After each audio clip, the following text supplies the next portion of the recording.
আর আল্লাহর নবী গায়েব জানতেন, এই আকীদা যদি কেউ রাখে, এই বিশ্বাস যদি কেউ রাখে, অবশ্যই এটা শিরক, ও মুশরিক, ও কাবিরা গুনাহতে লিপ্ত।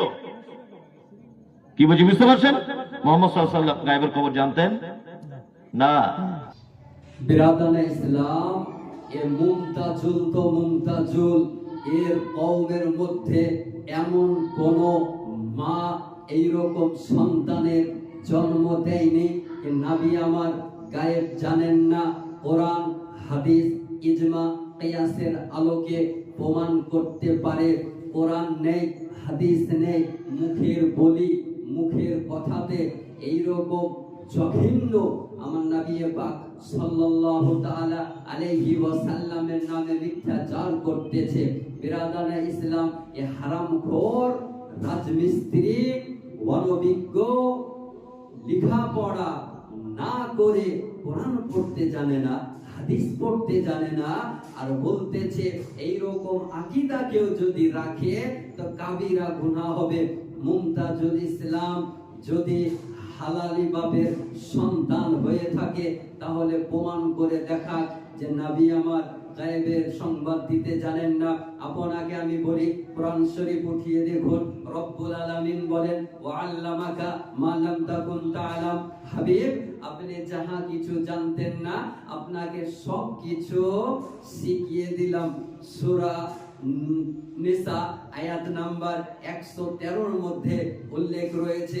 আপনি কোরআন শরীফ উঠিয়ে দেখুন, সূরা কুফিরত, রব্বুল আলামিন বলেন, ওমা হুয়া আলাল গায়বি বিদনিন। নবী আমার গায়বের সংবাদ দিতে কৃপণতা করেন না। রব্বুল আলামিন বলেন, ফাল আলিমুল গায়বি ফালা ইযহারু আলা গায়বিহি আহাদান ইল্লা মান ইরতাদা মির রাসূল।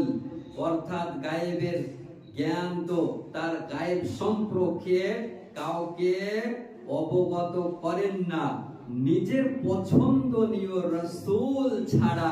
রাসূল ব্যতীত নবী যাকে পছন্দ, খোদা যাকে পছন্দ করেন, খোদা যাকে চান, তাকে গায়েবের সংবাদ প্রদান করেন। সূরা জিন আয়াত নাম্বার 26-27 এর মধ্যে উল্লেখ রয়েছে। তাহলে বলুন মুসলমান, এই রকম আনপাড়, গাওয়ার, মুমতাজুল, অনভিজ্ঞ, জ্ঞান পাপী, কোরআন না পড়ে, হাদিস না পড়ে আজকে নবীর বিপক্ষে বলতেছে। আপনাকে আমি বলি, আপনি উঠিয়ে দেখুন কোরআন, এই রকম হাদিস মুমতাজুল তো মুমতাজুল, এদের যত ওহাবি, দেবন্দি, লামাযহাবি, গায়ের মুকাল্লিদ রয়েছে, আহলুস সুন্নাহ ওয়াল জামাতের নিকটে এত দলিল রয়েছে যে এরকম ওহাবিদেরকে 10 বার দাফন করে দেওয়া হবে। বিরাদানে ইসলাম, আপনি উঠিয়ে দেখুন বুখারী শরীফ 2য় খণ্ড, কিতাবুল মাগাজি, অধ্যায়ে গাজওয়ায়ে খাইবার, পৃষ্ঠা নাম্বার 605 এবং 606 এর মধ্যে নবী আমার খবর দিয়েছেন কে কোথায় মারা যাবে, কে কোথায় মারা যাবে, কখন বৃষ্টি হবে, মায়ের পেটে কি আছে, এ সংবাদ নবী আমার দিয়েছেন। কিন্তু বলুন মুসলমান, এই রকম অনভিজ্ঞ বক্তব্য শোনা শরীয়তের বিধান অনুযায়ী হারাম, শোনা যাবে না, যাবে না, যাবে না। আরেকটি হাদিস উঠিয়ে দেখুন, বুখারী শরীফ 1ম খণ্ড, পৃষ্ঠা নাম্বার 59 এর মধ্যে উল্লেখ রয়েছে যে নবী আমার গায়েবের সংবাদদাতা। একাধিক দলিল দ্বারা, কোরআন হাদিস দ্বারা প্রমাণ নবী আমার গায়েব জানেন। মুমতাজুল যদি হালালি বাপের সন্তান হয়ে থাকে, হারামজাদা না হয়ে থাকে, ওয়ালাদু জিনা না হয়ে থাকে, তাহলে কোরআন হাদিস দেখিয়ে নবী আমার গায়েব জানেন না প্রমাণ করুক। এই পৃথিবীর বুকে, নীল গগনের নিচে, জমিনের উপরে এই রকম ওহাবীর ঘরে কোন মা সন্তানের জন্মই দিতে পারেনি যে নবী ইলমে গায়েব জানেন না।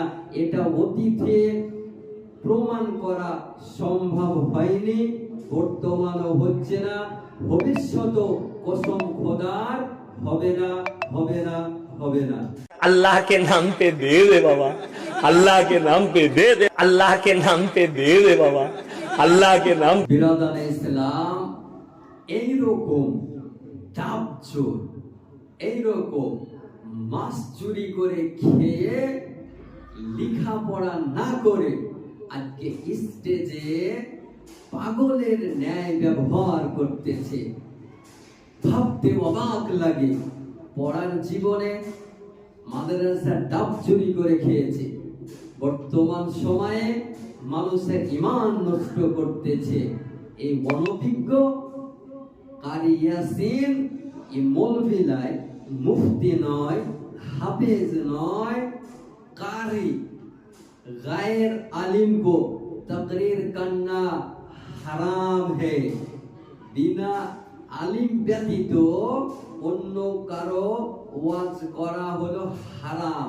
তাহলে বলুন মুসলমান, এইরকম অনভিজ্ঞ জাহিলুল মুরাক্কাব জ্ঞান পাবি পড়ালেখা না করে আজকে স্টেজে নবীর ব্যঙ্গ করতেছে, নবীর বিপক্ষে কথা বলতেছে। আজকে বিরাদানে ইসলাম আপনাকে আমি বলি, এই রকম কারি ইয়াসিনের বক্তব্য থেকে আপনাকে 100 কিলোমিটার দ্রুত বজায় রাখতে হবে। কারণ এর বক্তব্য যদি আপনি শ্রবণ করেন তাহলে আপনার ঈমান নষ্ট হয়ে যাবে, আপনার ঈমান থাকবে না। এরকম ব্যঙ্গকারী কখনো দেখা যায় আজানের ব্যঙ্গ করতেছে, কখনো দেখা যায় মানুষকে নিয়ে ব্যঙ্গ করতেছে। আশ্চর্য, একজন জ্ঞান পাপী যদি না হয় তাহলে এইরকম কুব্যবহার করতে পারে না, এইরকম মন্তব্য করতে পারে না। এইরকম ভ্রান্ত মতবাদ পোষণকারী থেকে আপনি দূরে থাকবেন। আহলুস সুন্নাহ ওয়াল জামাতের প্রতি পাহাড়ের মতো স্থির থাকবেন। আপনার ঈমানকে হেফাজতে রাখুন, আপনার পরিবারের ঈমানকে হেফাজতে রাখুন, মহল্লার ঈমানকে হেফাজতে রাখুন। এরকম ভ্রান্ত মতবাদ পোষণকারীদেরকে আশ্রয় দিবেন না, এদের থেকে দূরে থাকুন।